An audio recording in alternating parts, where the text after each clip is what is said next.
Dollar বেড়ে যাওয়ায় mask এ অর্থ দিয়ে এখন কি করতে পারেন তারও একটা হিসাব দিয়েছে সিএনএন। বলা হয়েছে মাস্ক এই $15 বিলিয়ন দিয়ে বিশ্বের সব মানুষকে $1 করে দিলেও যে অর্থ থাকবে তা দিয়ে বাস্কেটবল কিংবদন্তি মাইকেল জর্ডানের পুরো সম্পত্তি কিনে নিতে পারেন।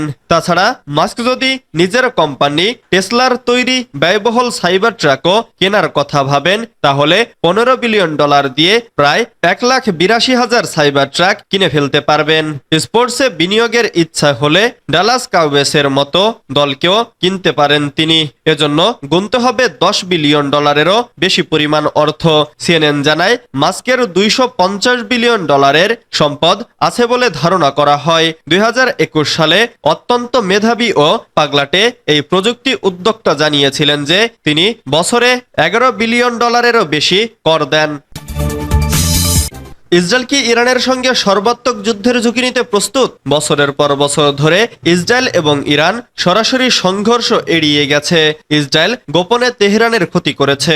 ইরানি কর্মকর্তা ইসরায়েলি গুপ্তহত্যার শিকার হয়েছে, যদিও এসবের দায় স্বীকার করেনি ইসরায়েল। অন্যদিকে ইরান তার মিত্রদের দিয়ে ইসরায়েলের ওপর আক্রমণ করিয়েছে, কিন্তু খুব কমই সরাসরি আক্রমণ করেছে। আর এখন উভয় দেশ সরাসরি দীর্ঘস্থায়ী এবং অত্যন্ত ব্যয়বহুল সংঘাতে লিপ্ত হতে প্রস্তুত বলে মনে হচ্ছে। ইরানের ক্ষেপণাস্ত্র হামলার পর পাল্টা হামলার হুমকি দিয়েছে ইসরায়েল, আর এতে মধ্যপ্রাচ্য জুড়ে যুদ্ধ ছড়িয়ে পড়ার আশঙ্কা দেখা দিয়েছে।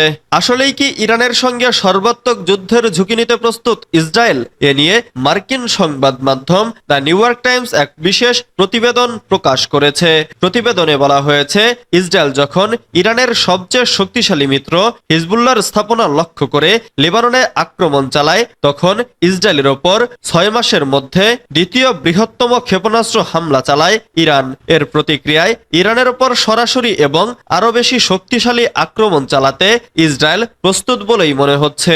আবার ইরানও হুঁশিয়ারি দিয়েছে, ইসরায়েল আঘাত হানলে তারা ব্যাপক প্রতিশোধ নেবে। ইসরায়েলের জাতীয় নিরাপত্তা পরিষদে ইরানি কৌশলের সাবেক তত্ত্বাবধায়ক ইয়োয়েল গোজানস্কি বলেছেন, ইসরায়েলের সেনাবাহিনী, প্রতিরক্ষা বিশেষজ্ঞ, বিশ্লেষক ও রাজনীতিবিদরা ঐক্যমত্যে পৌঁছেছে যে ইরানের আক্রমণের প্রতিক্রিয়ায় ইসরায়েলের শক্তিশালী জবাব দেওয়া উচিত। ইরানের হুমকি নিয়ে ফোনালাপ, কি কথা হলো ট্রাম্প ও নেতানিয়াহুর মধ্যে? গাজা এবং লেবানন সংঘাত শেষ হওয়ার কোনো চিহ্ন দেখা যাচ্ছে না। এ অবস্থায় ইরানের হুমকি নিয়ে মার্কিন প্রেসিডেন্ট নির্বাচনে সদ্য নির্বাচিত ডোনাল্ড ট্রাম্পের সঙ্গে ফোনালাপ করেছেন ইসরায়েলের প্রধানমন্ত্রী বেনিয়ামিন নেতানিয়াহু। গতকাল বুধবার 6 নভেম্বর দুজনের মধ্যে ওই ফোনালাপ অনুষ্ঠিত হয়। খবর আরব নিউজের এক বিবৃতিতে নেতানিয়াহুর অফিস জানিয়েছে, নির্বাচনে জয়লাভ করায় নেতানিয়াহু ট্রাম্পকে অভিনন্দন জানিয়েছেন। এছাড়া ইসরায়েলের নিরাপত্তা নিয়ে কাজ করতে দুজনেই একমত হয়েছেন। এতে আরো বলা হয়, দুজনের মধ্যে ইরানের হুমকির বিষয়ে আলোচনা হয়েছে। এদিকে ইরান সমর্থিত লেবাননের সশস্ত্র সংগঠন হিজবুল্লাহ গতকাল বুধবার বলেছেন, ইসরায়েলের বিরুদ্ধে যুদ্ধের জন্য তাদের 10,000-এর বেশি যোদ্ধা প্রস্তুত রয়েছে। মার্কিন যুক্তরাষ্ট্রের নির্বাচনী ফলাফল লেবানন যুদ্ধে কোনো বাধা হয়ে দাঁড়াতে পারবে না বলে জানিয়েছে সংগঠনটি। হিজবুল্লাহ সতর্ক করে বলেছে, ইসরায়েলের সবখানেই হামলা চালানো হবে।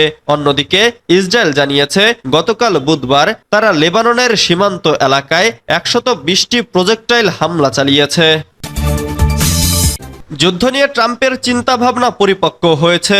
প্রেসিডেন্ট হিসেবে প্রথম মেয়াদের তুলনায় যুদ্ধ নিয়ে ট্রাম্পের চিন্তাভাবনা পরিপক্ক হয়েছে বলে মন্তব্য করেছেন রিপাবলিকান কংগ্রেসম্যান পিট শেশনস। প্রেসিডেন্ট হিসেবে প্রথম মেয়াদের তুলনায় দ্বিতীয় মেয়াদে ডোনাল্ড ট্রাম্প ভিন্ন হবেন বলেও মন্তব্য করেন তিনি।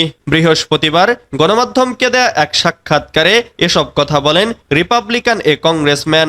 মধ্যপ্রাচ্যে সংঘাতের বিষয়ে পিট শেশনস বলেন, ট্রাম্প ইসরায়েলের প্রধানমন্ত্রী বেনিয়ামিন নেতানিয়াহুর কথা শুনতে খুব আগ্রহী, তবে ট্রাম্প যুদ্ধে জড়িত না হওয়ার জন্য যথেষ্ট স্মার্ট। কিছু জিনিস শেখায়। ডোনাল্ড ট্রাম্পের দ্বিতীয় মেয়াদ রাষ্ট্র পরিচালনায় ভিন্ন কিছু হবে বলে আশা পিট শেশনসের। তিনি বলেন, ইউক্রেনের বিষয়ে ট্রাম্পের কিছু চিন্তাভাবনা পরিপক্ক হয়েছে।